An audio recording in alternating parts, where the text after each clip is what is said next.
Happy Friday and welcome to another episode of BrainScratch. I'm John Lordan. Thank you so much for spending some time with me here today. I was having a conversation with someone earlier this week and they asked, John, do you know about this shooting that happened a couple of years ago? It happened at a church during a funeral. And basically this person was concerned that there was something covering up the later developments about this case. That sent me down a rabbit hole of trying to learn more about it. And I ran into some unbelievable developments and tried to find where is that case at currently. Now, some of you might be familiar with the case of Fred Cox Jr., but we're going to go through it from the very beginning. We're actually going to roll back even a little bit before that to try to understand this a little better as well. This is a story of gang activity that might have spilled over into the lives of people that aren't even part of those two warring groups. So let's go ahead and start learning about this by learning about where it takes place, and that is High Point, North Carolina. High Point is a city in the Piedmont Triad region of the U.S. state of North Carolina. As of the 2020 census, the city had a total population of just over 114,000 residents. Major industries in High Point include furniture, textiles, and bus manufacturing. The city's official slogan is North Carolina's International City, due to the semi-annual High Point Furniture Market that attracts 100,000 exhibitors and buyers from all around the world. It is also home to High Point University. So let's start with the news stories, and starting with one that is a very strong theme when it comes to this case, and that is the question, or the issue, rather, of gang-related shootings. High Point Police Department recognized for investigations of gang-related shootings. Crime reports show that there is an estimated 14,000 gang members in North Carolina. High Point police officers are working to combat the violence. Several officers received a Special Achievement Award from the State Gang Investigators Association for their work on the Halloween night drive-by shooting on Bridges Drive. Officers arrested 4 teenagers. And that in itself speaks to something that's a little scary about this trend as well. The commander of the investigations division said it's not how often these crimes are happening that has him concerned. It's the age of the people who are committing them. Data from the State Department of Public Safety shows that 32% of gang-involved youth are younger than 16 years old. Being 16 years old is already a period of so much change for each and every one of us. And of course, trying to find how we fit into the world and fit into some social groups is a big part of that. So I'm not surprised that we have that age kind of popping up in this conversation in particular. But then when you're talking about it being associated to violence, that's nothing that any of us wants to hear. And of course, there is kind of a cycle of violence that seems to continue with this.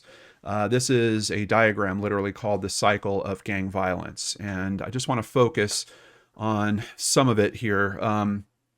Basically, this part of the triangle right down here. Now, this goes as far as to explaining kind of how gangs form, that threat identification is part of what really tightens their bonds. And then there's some type of mobilizing event that's usually, them bumping into a rival somewhere. Maybe their environment is tagged in some way, something along those lines. An escalation of that activity then leads to a violent event. But from here, we see that the violent event really has like one of 3 paths: either intervention, which is one that quite honestly we don't hear a ton about, but intervention that somehow treats that violent event and actually gets it to de-escalate.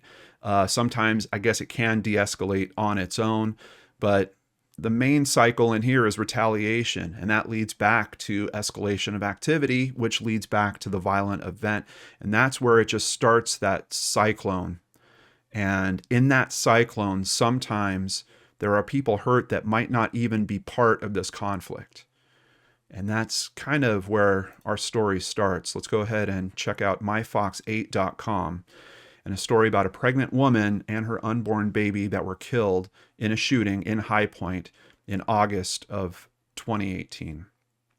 Officers were dispatched on a report of shots fired to the 700 block of Thistle Street. On the scene, police found Corey Ray, 32 years old, outside the home, suffering from a gunshot wound. Inside, Anastasia Ray, 18 years old, suffered a gunshot wound to the head. Both were taken to the hospital, but Anastasia Ray and her unborn baby both died from their injuries. She was nearly 8 months pregnant. Corey Ray was last reported in stable condition. Police found about 20 shell casings left in the road. Essentially, this is a drive-by shooting, just obliterating that house with bullets, striking Corey Ray, who I've seen conflicting information. He's either the brother or the uncle of Anastasia, but then going through the house and killing Anastasia and her unborn child as well. So what happens around this is an investigation is quickly launched. One person is identified. Ultimately, 3 people would be identified as potential shooters here, but this one on the left is 16 years old.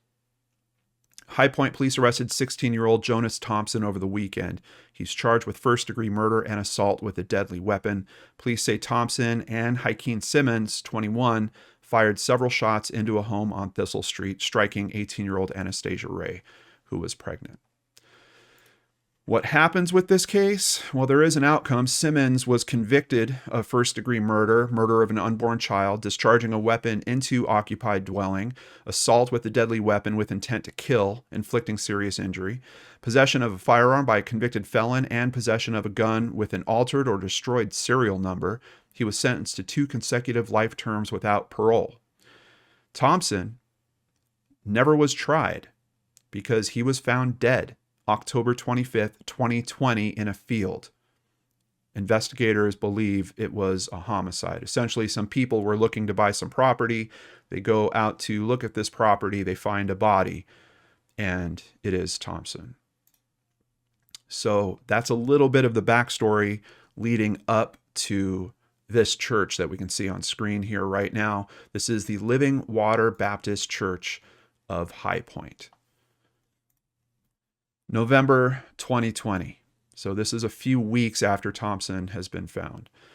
A man was shot to death outside a church in North Carolina, officials said. Police in High Point said officers responded to a call outside Living Water Baptist Church about 3:30 on Sunday. At the scene, police said officers found a man who was dead and a few others suffering from minor injuries. No other details were immediately available. This is the man who was killed, and he was attending the funeral of Thompson. 18-year-old Frederick Cox was shot and killed November 8th during a funeral at the Living Water Baptist Church. And I believe these are his children. He is a father of 2. Living Water Baptist Church was holding a funeral service outdoors when the shooter opened fire on worshipers. Tavares Johnson Jr., 12 years old, and his mother, Vivian, were putting plates in the car when the boy was shot in the right hand, according to the pastor, Tavares. That's when Cox pushed Vivian and her son into the church. We literally have Fred Cox springing into action, seeing this mother and son and getting them to safety, literally trying to push them. And I believe it's into the rear doors of the church. This church is kind of open on all sides. It's basically open land that's all around it. Streets kind of surround about 3 of the sides of it. So he's trying to help these people get indoors. Tavares would write a letter to Fred's mom and family. My name is Tavares and I'm 12 years old. My mom is Vivian Wright and she works for the funeral home. I just want to start off by saying thank you. Thank you because your son Fred saved my life. He also saved my mom's life. On Sunday, November 8th, 2020, when this incident occurred, Fred opened the door for me and my mom so we wouldn't get hurt. If he had not opened the door and had us go in first, I may not be here today. So thank you for your son's good heart and sacrifice. I never knew him personally, but he still decided to save my life. I'm so sorry that he passed away. I want you to know that you raised your son well, And if you want me to be your godson, I will. I love you and your family, and I will make sure that I ask God to bless you. And then under that, you can see in the picture here, he actually wrote, Fred, my hero. When officers arrived, they saw multiple vehicles speeding away from the scene. Witnesses said a barrage of shots were exchanged between people in the vehicles and people in the crowd outside the church. So it does sound like we have gunshots going both directions. Officers located around 60 to 70 shell casings from weapons of various calibers at the scene. This turned into a war zone. As of Monday afternoon, police had not announced any suspects in the investigation. 60 to 70 shots fired at least, and Frederick's life taken. And it would soon come out. There's no way that this story was going to get better, unfortunately. Deputy fired shot that killed 18-year-old at High Point Church, investigators say. Investigators said as the crowd was leaving a funeral service, people started shooting, causing panic outside the church. Police believe the shooters were from a rival gang, which might be likely. This seems, I don't know, I'm kind of caught up on the story in terms of Thompson at this point.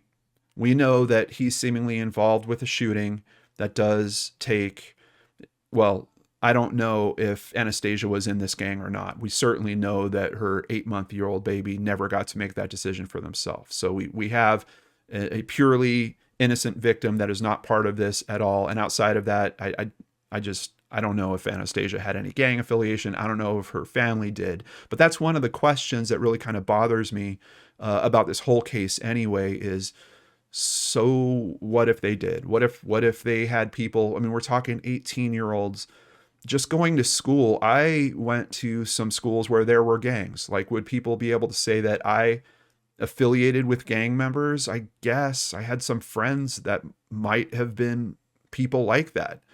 I was never involved in that stuff myself, but does that make it an affiliation? Yes. And that's going to become a bit more of a question as we kind of get into some of the back and forth that happens around Fred.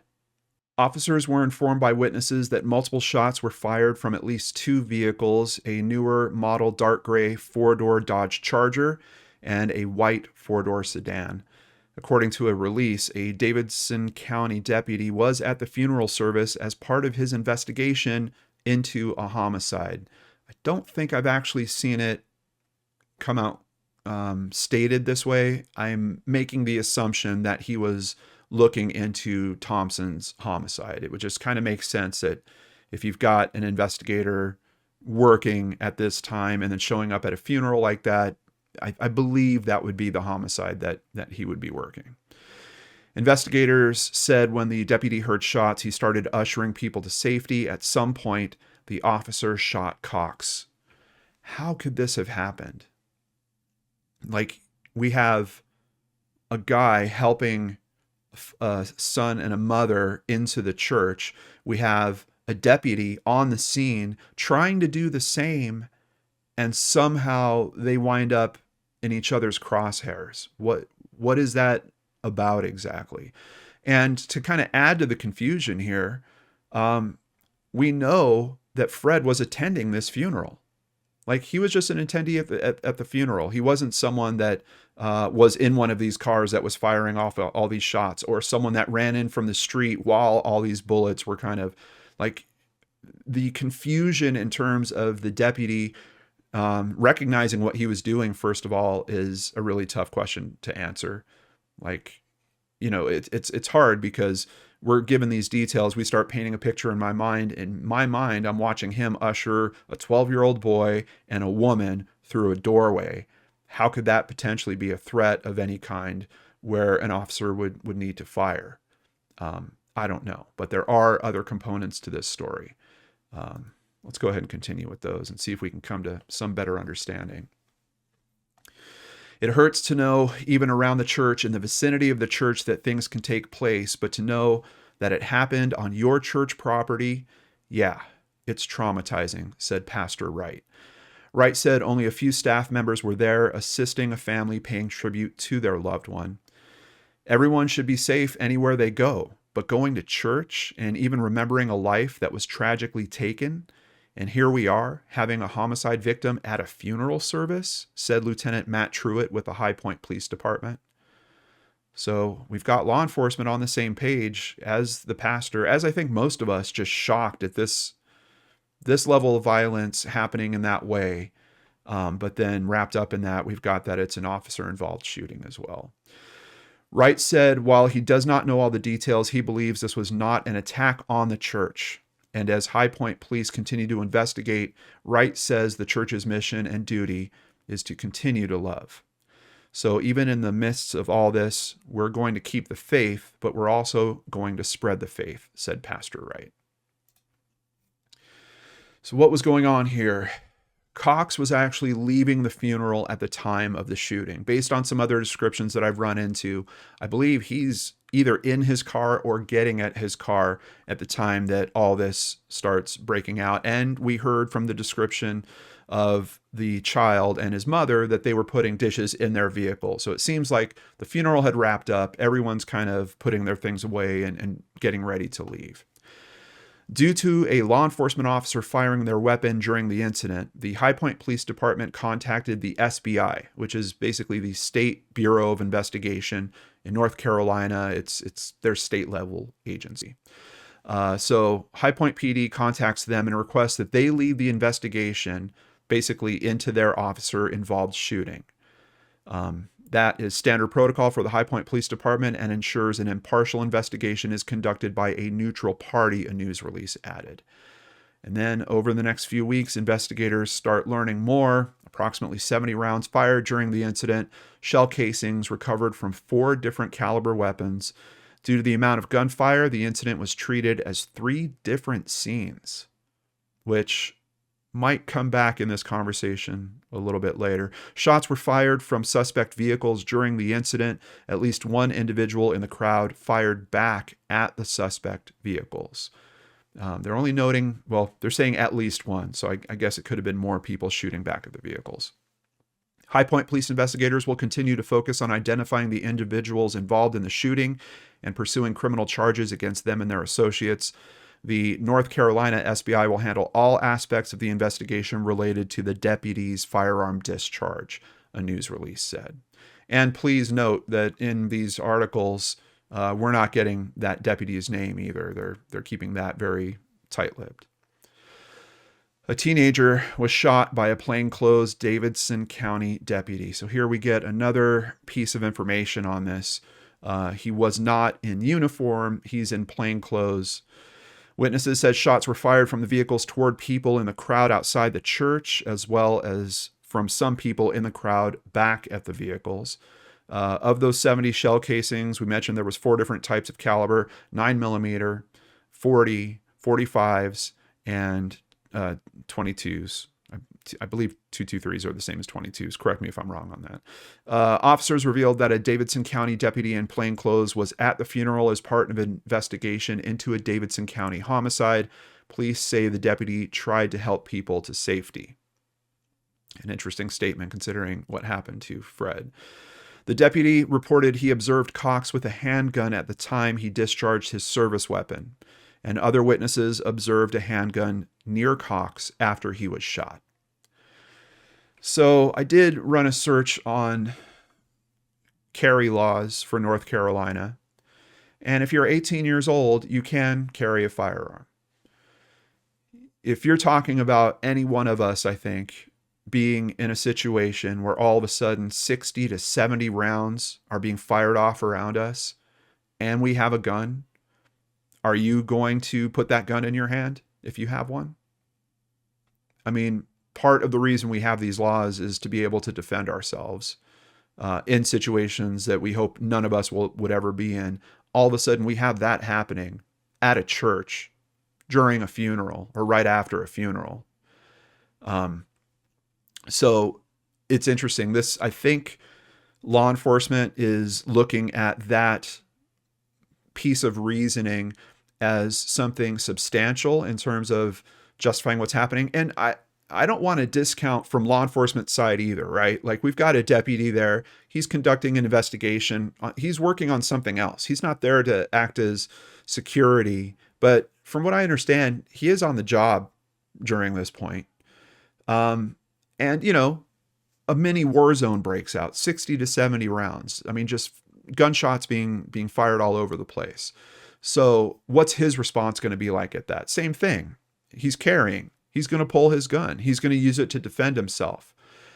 So in my mind, I'm wondering if there's some type of situation that happens between the deputy and Cox. Is there something where one of them is misidentified in some way? Either the deputy thinks that Cox is one of the aggressors in this situation, or Cox thinks that the deputy is one of the aggressors in this situation. Something along those lines. Now, based on the research I've run into, deputy is not hit by any gunfire. At least that's been publicly disclosed. We know that Cox's life is ended during this. But I don't want to discount what I imagine must have been a crazy, mad scene, and strange things can happen in that. What makes all this stranger are the details that we have about what Cox was doing and this explanation that, hey, the deputy was basically doing the same thing. They're trying to rush people to safety. So how did this happen? I don't know. They were at the funeral for 18-year-old Jonas Thompson. The family asked the deputy to attend the funeral after he developed a good relationship with them. The sheriff said he doesn't know whether the deputy was undercover or off duty. And there's a little bit of discrepancy about that in the earlier articles, kind of like, oh, the family asked him to go there. He was just there, to support the family in terms of paying respects to Jonas Thompson. Later information comes out, kind of firms that up, that it was like, no, this was more about work, and we'll get to that as well.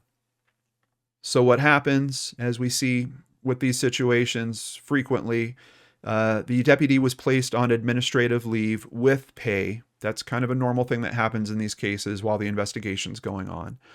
Cox's family says that is not enough because it wasn't just one bullet that hit Cox. His adoptive mother, Tamika Thatch, says the truth is that it was multiple shots and they were all from the back, and no one has taken accountability in the situation. We're going to review a photo from the autopsy pretty soon, which I have to admit the handwriting on is ridiculous. I don't believe they were all in the back, but two of them were certainly directly in his back. When you speak of multiple shots, I think that's definitely negligence, she said. Cox's biological mother says that she must protect her son's name and legacy. I would thank him for what I know he's always done, and that's protect, said Tanika Shannon. So just once again highlighting what he was in the act of doing, taking a mother and her son and trying to get them out of harm's way. As we get into January of 2021, the community starts rallying around this. They start supporting the family in a big way. They have an organized march to the High Point Guilford County Courthouse, and they are chanting, "Fred shouldn't be dead." An SBI spokesperson said the deputy was there at the request of the family and to make contact with potential witnesses in the murder of Jonas Thompson Jr. that occurred a couple weeks prior. So there's our confirmation. He was certainly working Jonas's case, and he was working. He was there at the request of the family, but he was also looking to make contact with potential witnesses. Now, this raises another question for me. We have the deputy there, and he's working. And more than that, he's looking to make contact with potential witnesses. So he's probably talking to people. At a minimum, I would think that he is scoping this crowd, trying to figure out who should I approach, who looks like they might have some type of information, who have I spoken to, who haven't I spoken to. And we know that Fred attended the funeral. Wouldn't the deputy have noticed him prior to all this happening? It's a big question that I can't shake. Now, admittedly, if this is a funeral with a few hundred people. Maybe that's a bit tougher. Maybe he's not really able to track all that. But based on information that we'll bump into later, I believe this funeral is actually about 75 people that are attending it. Wouldn't he have noticed Fred Cox Jr.? Civil rights attorney Ben Crump, who has represented high-profile cases like George Floyd, said Fred held the door to make sure others got out of harm's way, and he took the bullets. He's a hero. You can't kill a hero. When the witnesses in the SBI report were pointed out, Crump responded. So basically, the SBI report mentioned that witnesses saw that there was a gun on the ground close to the body. So in response to that, Crump says, well, the witnesses we have aren't reporting that, so that's ironic. They're assassinating his character after assassinating him. I don't know that there's really been a clarification on that. Based on the things that I'm seeing, there's other people and there's other information that comes out that kind of supports that there was a gun around the body. Once again, I've already run through this situation with you guys. He's 18 years old. He's allowed to carry. There's a war zone that's going on. If I had some type of weapon on me, it's going to be in my hand as well. And then we get some more information about 12-year-old Tavares Johnson Jr. He spoke at the rally. He said, Fred opened the door for me and my mom so we wouldn't get hurt. As he's opening the door with his right hand and pushing them in with his left, what hand would be holding a gun? Asked attorney Alan Rogers. They're trying to paint the picture like there was a gun in the area. It's not about facts. Why would you point your gun to the people who are running into the church? One of Cox's family members questioned. Why wouldn't you point your gun at the people driving by shooting? Which is a really good question, and we know that at least there's one other person there that is doing that is firing back. The SBI told WFMY News 2 its investigation into Cox's death is close to complete. Once completed, the agency will submit the case to the district attorney, who will determine what, if any, charges will come about. Basically, at this time, they're still waiting on the autopsy report results. Cox's family wants the name of the deputy to be released. The SBI said for his safety, they have no plans to do so. Family said Cox leaves behind 2 infants, a 1-year-old and a 9-month-old. Cox's mother also responded to allegations that her son was in a gang. My son wore red, blue, white, and he wore purple, she explained. That's an allegation that is a lie, and they will say anything to make my child seem like something he is not. I don't know that that also changes much of what's happening here for me. I mean, how could that justification, even if he was, and I'm not saying he was, but even if Fred was in a gang, how could that justification play into this at all? Let's say that he was firing back at these cars. Wouldn't he have been in his right to do so with his life being threatened? Isn't that the point of why we're able to carry weapons? Outside of all that, we have a deputy there working on a case for someone who I believe is another gang member. So I don't follow the logic in terms of trying to assign blame because of that affiliation in terms of Fred, but then we're not assigning it in terms of the deputy working on Jonas's case. And to be clear, we know that with each one of these deaths, it doesn't matter if that child is in a gang or not. There's a family that's affected. There is justice that should be served. There's that level, that box that I showed you at the start of this, of intervention. We want to try to get something to break that cycle of violence and lead to the de-escalation. And law enforcement is one of the best tools we have for being that. So it's strange to me that we're kind of getting what seems like not excuses necessarily, but some type of justifications. Well, he might have been, maybe the detective had identified that Fred was previously associated with a gang of some kind. Shots are fired. So what, we assume that he's going to become a problem at that point?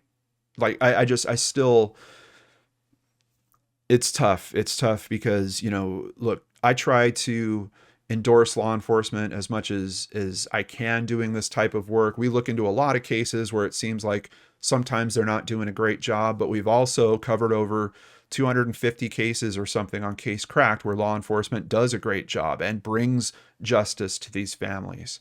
So it's really one of those things where we have to look at these by case and really try to determine, is this just an instance where we have an officer that was overwhelmed? Could this have been a terrible freak accident of some kind? Is it more than that? Is this someone that isn't trained properly, was in a situation they shouldn't have been in, something along those lines? There's all these different questions that kind of spin off from an event like this. But yeah, that's fine for us, the public, to be discussing and weighing and try to make changes and support those changes so that other families don't have to go through this. We're still winding up with Fred's family not having answers, not having justice. And do you guys think that it's coming to them? Now, this headline looks like maybe a step in the right direction for Frederick's family. Frederick Cox's death ruled a homicide by medical examiner. So, medical examination comes back. The autopsy says Cox had gunshot wounds on both sides of his upper back, his right shoulder, and his left thigh, which resulted in significant internal injuries that involved his left rib cage, left lung, and upper spine. According to the autopsy, Cox's examination did not reveal any contributory natural disease or other non-firearm injury. His blood analysis did not show evidence of alcohol consumption or drug toxicity. In view of the overall death investigation and postmortem examination findings, the manner of death is classified as homicide, the autopsy reads. And here is a photo from it where we can get some sense of what's happening with the gunshots. The writing here is really hard to make out. And quite honestly, I think this is a bad process. Identifying exits and entrances with cursive that almost look exactly the same for both of those words. But I think I can make it out. It looks like on his rear right shoulder is an entrance wound on towards the left middle of his back. Also another entrance wound. We've got an exit wound on the back of his left leg. And then there's another wound up here, which I just can't quite make out. This cursive is really, it's not great. In terms of the front, we get kind of the supporting. It looks like there's an entrance wound through the side of his neck as well. We have an exit wound on the front, another exit wound on the front that's lining up with the shots that entered on the back. And we have an entrance wound on his front left leg, just right above his kneecap. It's also noting another mark right below it. I'm not sure what that could be. I'm kind of wondering if that might be, like, if he was kneeling, could that bullet have possibly gone through both? I'm not sure, because it does look like there's an exit on the back of that leg, which you think would line up with that shot. I don't know what this other mark is here. Continuing with YesWeekly.com, at a press conference, Crump said it's crucial that people understand just how reckless this officer was shooting. And I just want to speak to this a little bit. Some of the details that Crump and the legal team start sharing is that basically Fred and the boy and his mom have run to kind of the rear side of the church while this shooting is going on, focused on the front end of the church. So effectively, they've kind of rounded a corner and are already getting in a spot where they're a bit safe. But Fred is trying to get them inside the actual church, which we're going to hear some information a little bit later from someone that's in the church. And that is certainly where people were moving for safety.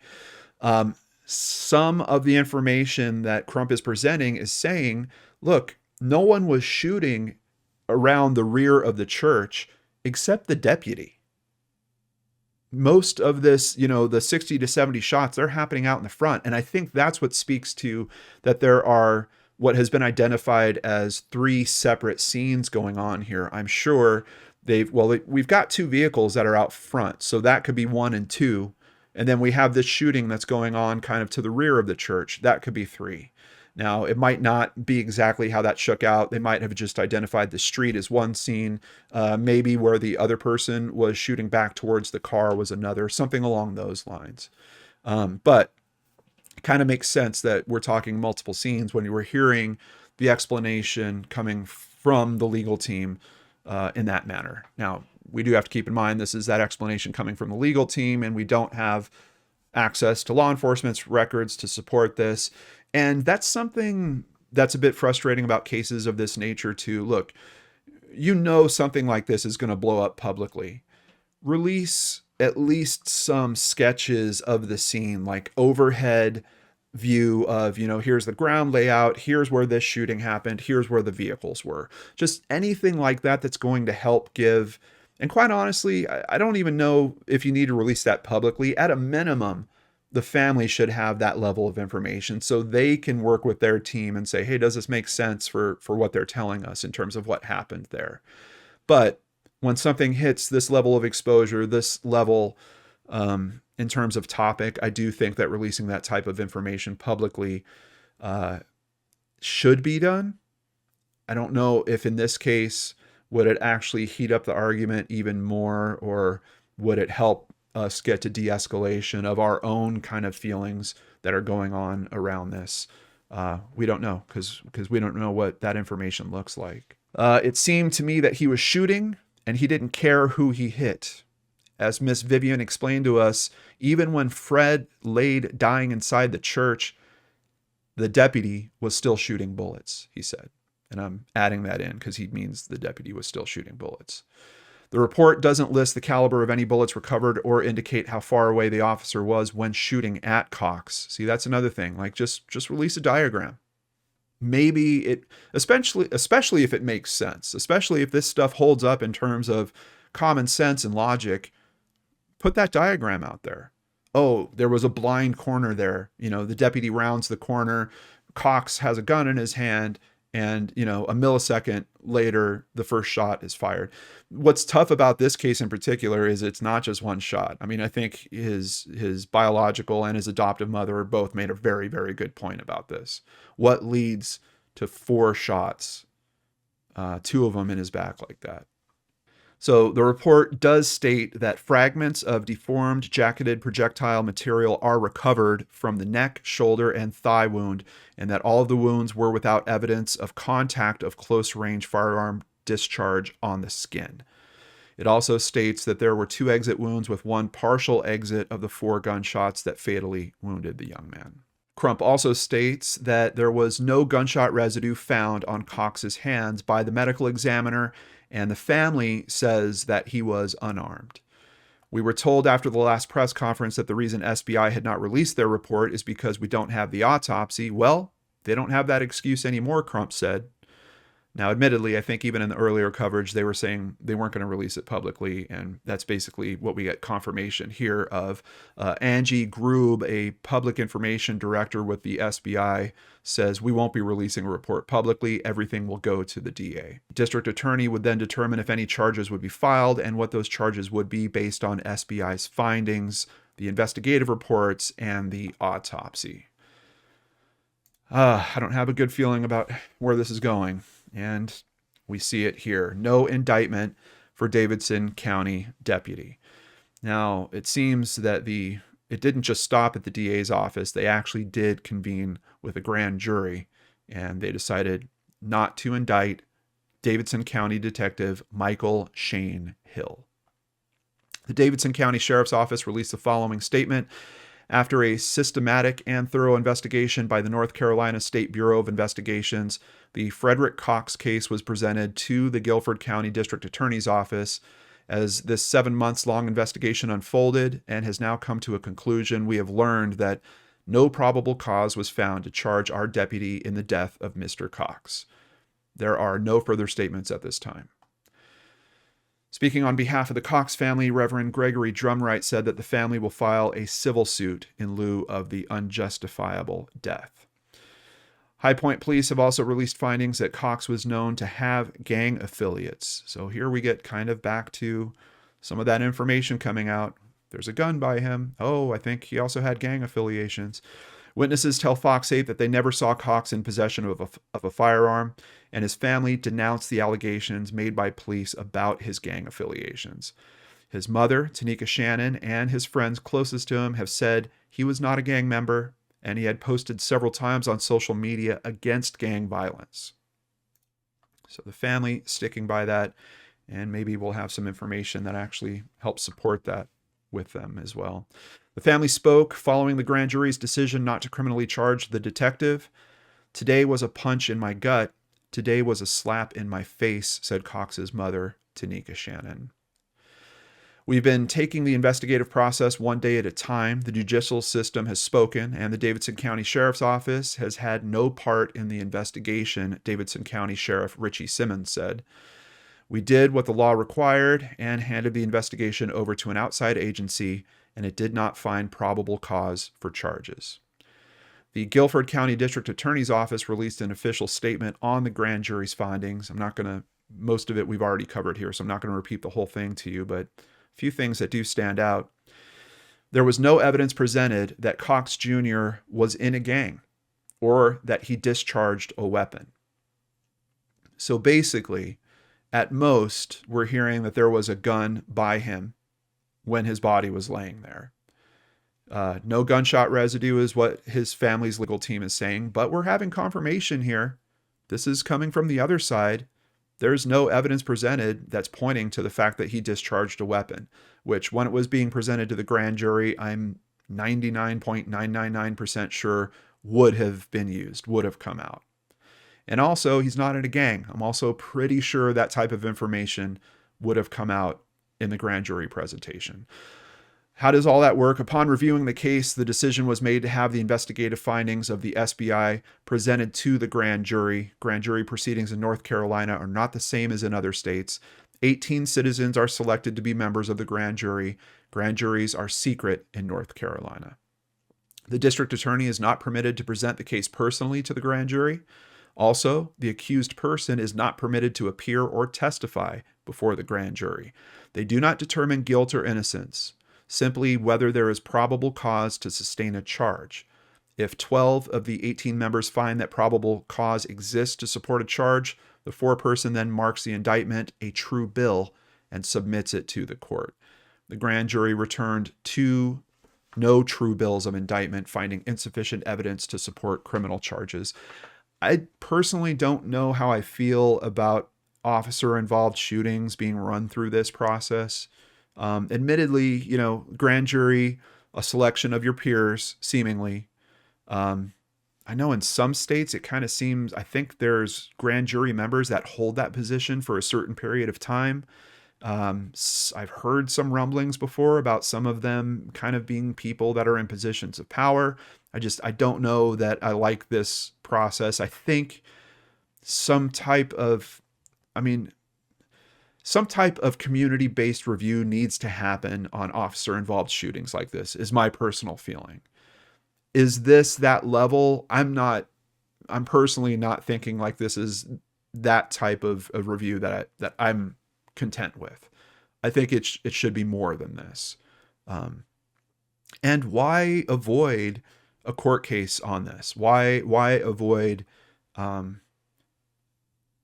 seeing this through?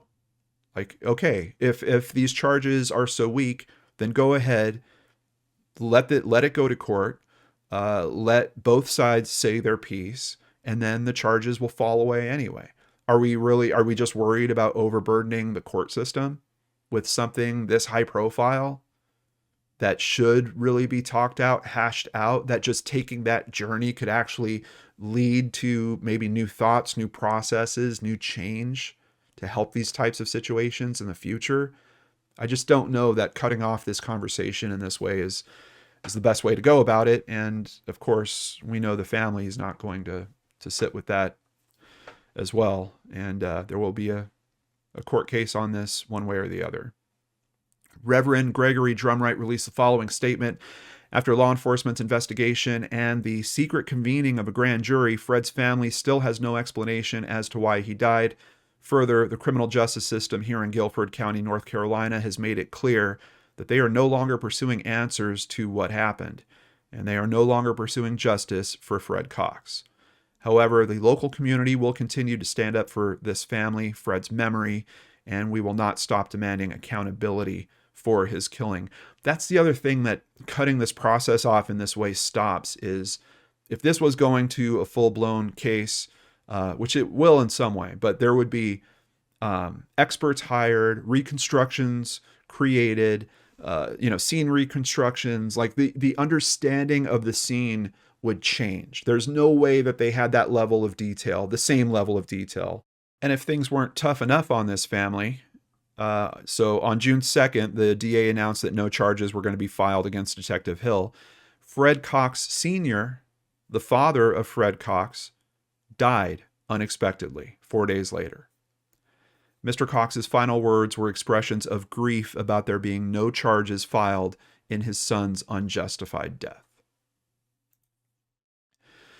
So, for some reason that, quite honestly, the only understanding I can come to would be that this would help paint a little bit of a different picture, specifically to benefit law enforcement.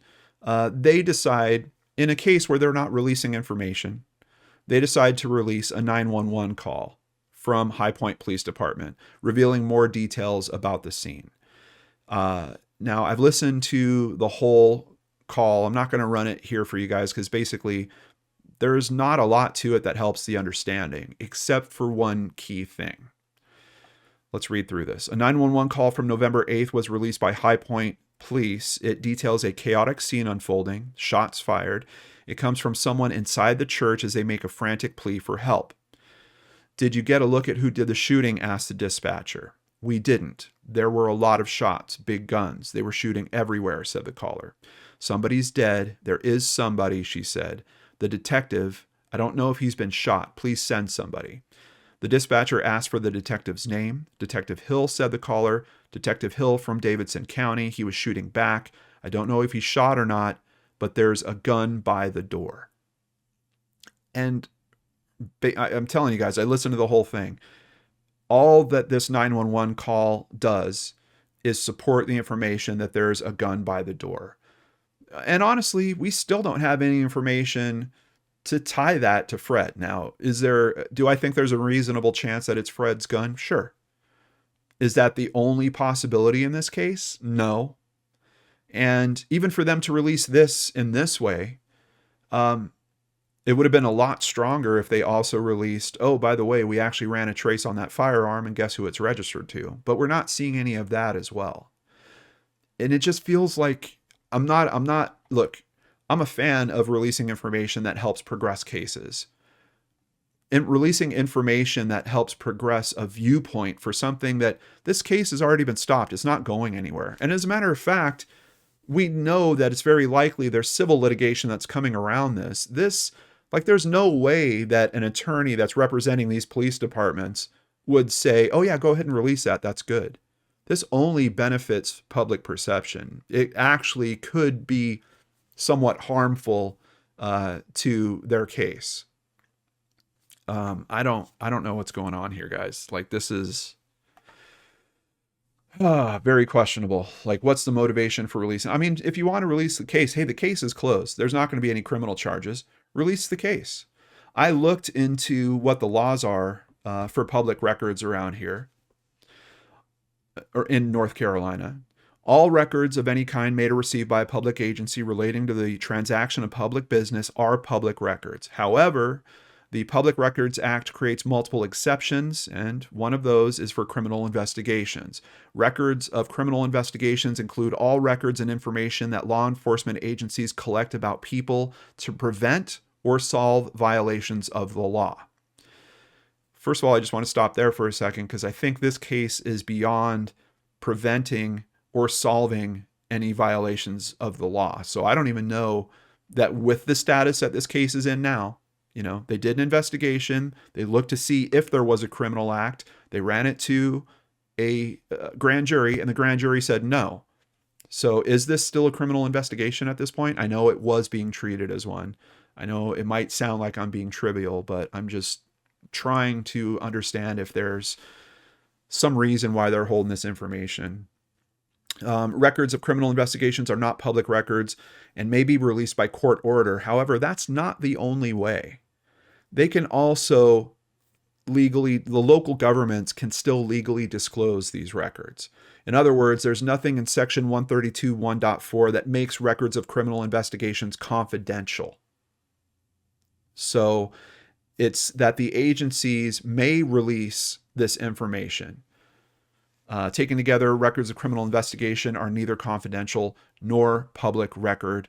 Does that sound like a gray area to you? It does to me, and I don't think that is by lack of design. But this isn't, I don't know, this is not a criminal case. If anything, I guess you would say maybe that there's some type of information in there that could be harmful in terms of law enforcement procedures being identified or something along those lines. I'm sure they'd find some other exception to try to hold on to these records. But if there was just some meaningful conversation about their findings, you know, like they release a statement. I read through the whole statement. Does it explain their side very well? Not really. It tells you the reasoning kind of for their decision. Hey, we ran into the grand jury. The grand jury said there's no charges that are going to be filed here. It doesn't present the information that was sent to the grand jury. Now, I did see in one of these articles, the one where I listened to the full 4 minutes of that 911 call, that some insider said, oh, this call was a key piece in terms of the grand jury, which I don't even know if I believe, by the way, because for me, that certainly wouldn't have been a key piece in swinging me one way or the other. You know, I mean, it sounds to me like we have a situation where the deputy is kind of saying, hey, look, I felt like my life was in danger. There's a guy running towards me with a gun and I shot him 4 times. I'm not saying that's what he said. I'm just saying, what else is the excuse here? And if that is the excuse, does it make sense? Protesters gather in High Point, including the families of Dante Wright and Marcus Smith. You know that Attorney Crump is tied into a lot of these big cases, and they bring these families together, which I think is probably a very good thing for these families to have each other, to be able to share some of their experience. Unfortunately, have to share their pain and grief, but maybe some lessons that they've learned along the way with dealing with these tough situations. Civil rights activist attorney Ben Crump and Reverend Greg Drumright led a No Justice, No Peace march on High Point. To get justice for Fred Cox, we're going to need our best, all united together to make what happened in Minneapolis happen here in North Carolina, Crump said. Vivian Wright was beside Cox moments before he died. She said that he died while trying to protect her and her 12-year-old son. And here is an interesting change on the information that, we had heard that something might have struck her son before. Here's a quote from Vivian Wright. I could see the gunfire over my head and on my left side. When Fred went down, Detective Hill didn't stop shooting. He kept shooting, Wright said. He kept shooting to the point where he grazed my 12-year-old. Reverend Gregory Drumright said activists are not holding rallies and advocating to make Cox a god. We're keeping their names in our mouths because our public officials won't say their names. When we chant, Fred should not be dead, we're literally speaking facts, Drumright said. He said Cox was killed for no reason. Maybe there's these statements that keep grabbing at me as I'm going through this story. That's something that has not been given to the public in terms of the information that SBI released, the information that High Point PD released. Like, yes, High Point put out the information. There was a gun that was by the body. We get that. If that's part of the story in some way or part of the reasoning, then release that with it. Like, if that's what you guys are standing on for this judgment publicly that you're putting out there, then state it, you know? Like, this is kind of, we're not going to say, but, oh, here's some information. Oh, we're not going to go into detail. Oh, here's a little bit of information. That does seem unfair to the families to me. Like, that almost seems like some form of psychological torture. The federal lawsuit, which was filed against the Davidson County Sheriff's Office and Deputy Hill, seeks damages on 6 counts, including the use of excessive force, wrongful death, battery and negligence, and the violation of Cox's 4th and 14th Amendments. In addition to damages, the complaint also probes the Sheriff's Department. The complaint claims that there have been 8 officer-involved shootings since 2014. 6 have been under current Sheriff Richie Simmons from 2019 to 2021. Interesting. So they're trying to point to a larger issue that's going on in that Sheriff's Department. Now, we do get some comments apparently from Hill's attorney, and he's listing several defenses that he thinks will help clear Hill from wrongdoing in the eyes of the court. This according to a response that he actually filed. First, Hill pleads public official immunity, then sovereign and or governmental immunity, and then qualified immunity. According to the UNC School of Government, public official immunity bars civil claims against public officials for actions taken within the scope of their duties, unless those actions were malicious or corrupt. So he's basically saying, I was on the job, this is part of my job, you're not able to file charges of that kind against me.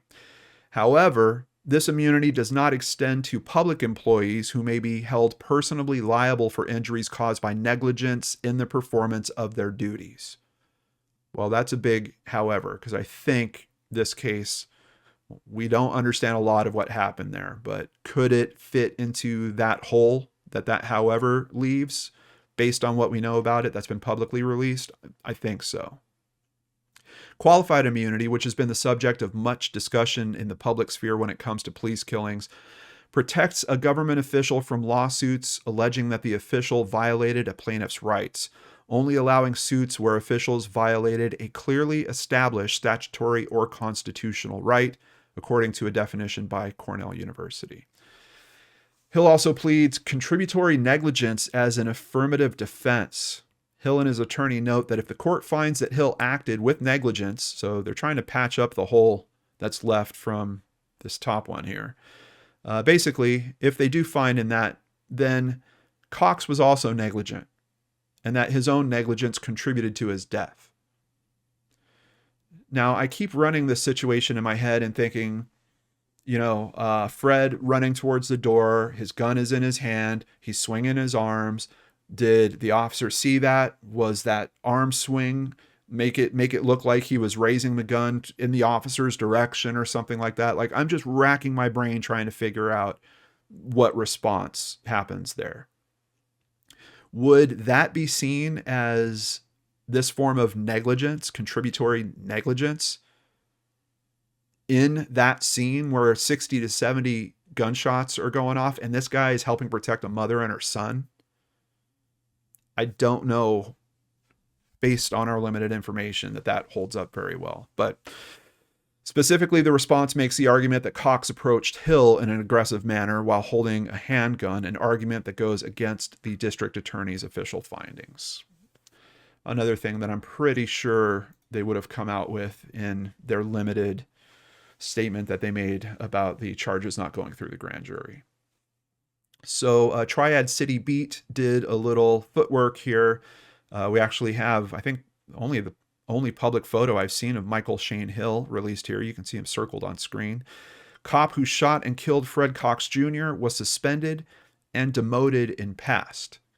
Now, all of us take tumbles sometimes when it comes to our occupations, but they're kind of using this to anchor a bit of a different discussion, and I do think it's something that's worth looking into a little more.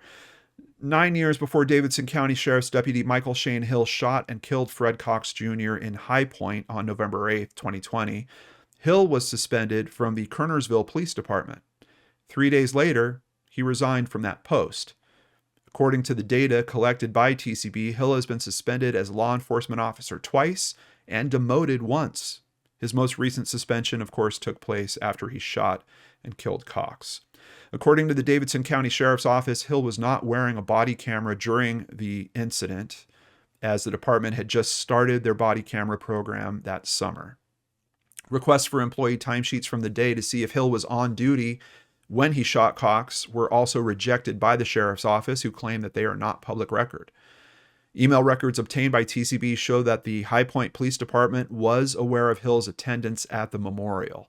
One email dated November 5th, 2020 was sent at 8:12 p.m.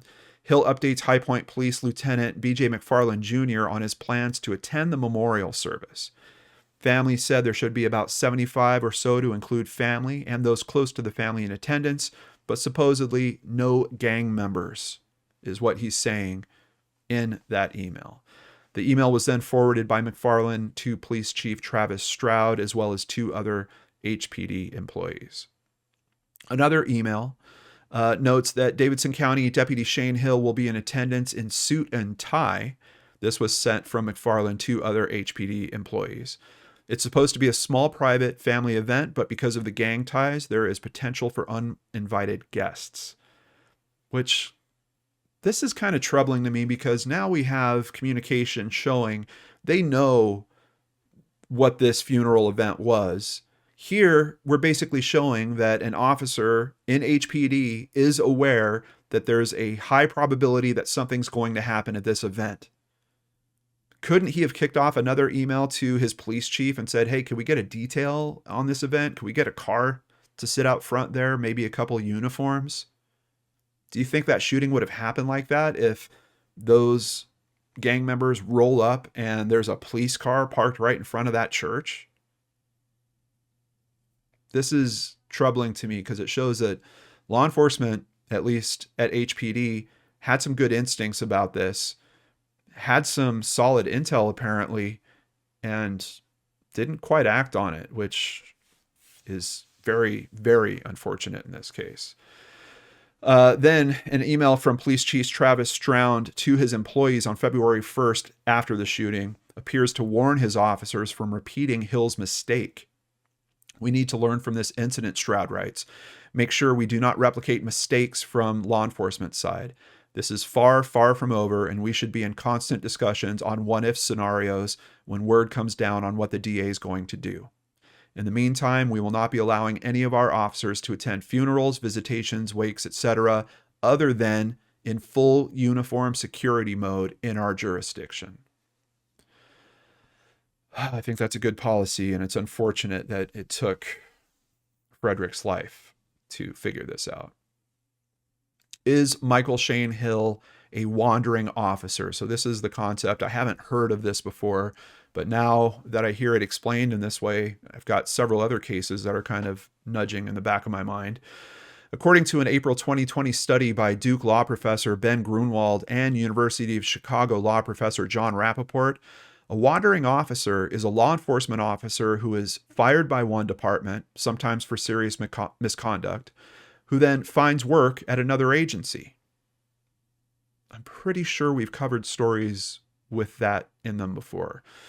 According to the study, which was published in the Harvard Law Journal, wandering cops are more likely to be fired again in the future and also to have complaints lodged against them compared to other officers. September 2011 was when he was suspended without pay, Deputy Hill. He then resigned on September 30th. While the date of any suspension or demotion is public record, the reason for the disciplinary action is not. If an officer is dismissed, the reason for the dismissal is public. However, in this case, because it appears Hill resigned, the reason for his departure is not public record.